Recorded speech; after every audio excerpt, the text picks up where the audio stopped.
Ok, un poco de paciencia, hace un vuelo detrás de ustedes y make a fly behind you. Cuidado su cabeza, mind your head. Muy bien, y otra vez cuidado su cabeza, again, do mind your head.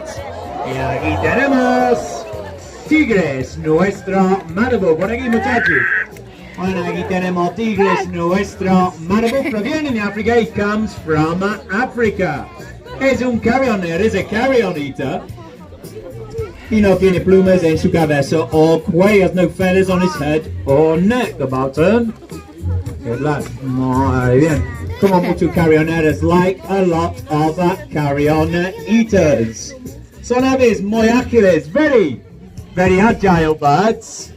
Y tiene una envergadura más o menos de 3 metros. Wingspan is around about 3 meters. Y ahora now, vámonos para casita. Now let's go home con nuestro Malibu with our